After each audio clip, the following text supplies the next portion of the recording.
글로벌 전기차 수요 약세로 배터리 업황이 악화한 가운데 최근 LG에너지솔루션이 다양한 수주 성과를 쌓아가고 있습니다.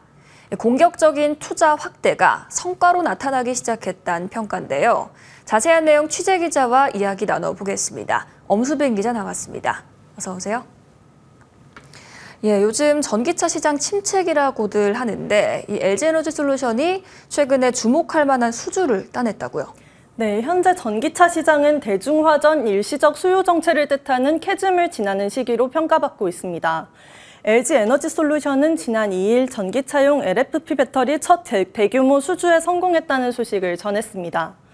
르노의 전기차 부문 암페어와 전기차용 파우치 LFP 배터리 공급 계약을 체결한 건데요. 공급 기간은 내년 말부터 2030년까지 총 5년이며 전체 공급 규모는 약 39기가와트시로 순수 전기차 약 59만 대를 생산할 수 있는 양입니다. 계약 금액은 밝히지 않았지만 업계에서는 약 5조 원대 안팎으로 추정하고 있습니다.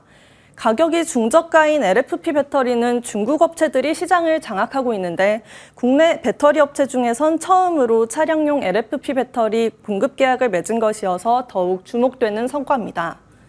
중국의 가격 경쟁력을 뛰어넘는 기술력과 안정된 공급 능력을 바탕으로 계약을 따냈다는 후문입니다. 김동명 LG에너지솔루션 사장은 이번 수주에 대해 어려운 시기에 이룬 고무적인 성과이고 독보적인 제품 경쟁력과 차별화된 고객 가치를 인정받은 사례라고 말했습니다. 이번 수주 성과로 주가도 많이 올랐을 것 같은데요. 네, 이번 주 LG에너지솔루션 주가는 큰 폭의 상승세를 그렸는데요. 오늘은 지난주보다 9% 이상 오른 35만 9천 원의 거래를 마쳤습니다. 이러한 주가 상승세에 우리 사주 조합원들도 한숨을 돌리게 됐습니다. LG에너지솔루션은 지난 2022년 1월 주당 30만 원에 상장했고 당시 직원 9,500여 명은 인당 평균 2억 5,578만 원을 투자했는데요. 다만 지금 남아있는 우리 사주 규모는 정확히 알 수가 없습니다.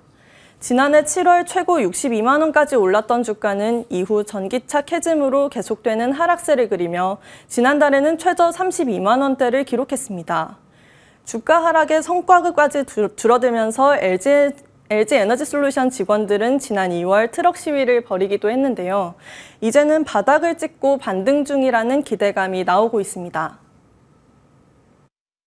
ESS LFP용은 개발됐지만 자동차용은 내년쯤으로 예상을 했는데 지금 미리 이제 수주를 받으면서 안정적으로 가고 있다는 것은 긍정적으로 보고 있고, 물론 아직 전기차 캐즘이기 때문에 충전이나 배터리 쪽이 활성화되기에는 3, 4년 정도 걸립니다. 그러나 이런 물량이나 또 틈새 시장을 활용을 해서 시장을 계속 지속적으로 한다면 좀 더 유지하고 활성화시키는 데 분명히 기여를 한다고 말씀드릴 수가 있습니다.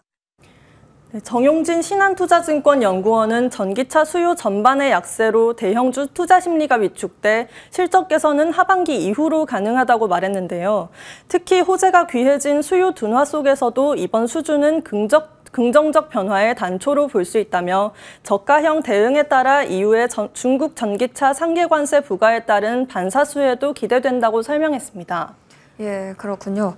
그렇다면 앞으로의 경영 전략은 어떻게 될까요? LG에너지솔루션은 그간 시장 선점을 위한 공격적인 투자를 이어왔는데요.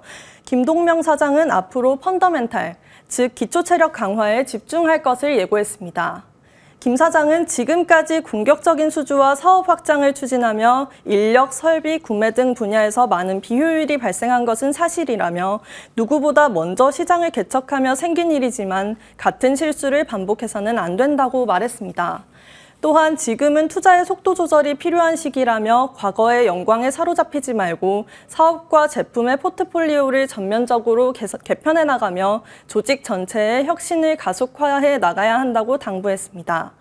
이에 따라 LG에너지솔루션은 당분간 속도 조절을 통한 내실 다지기에 들어갈 전망입니다.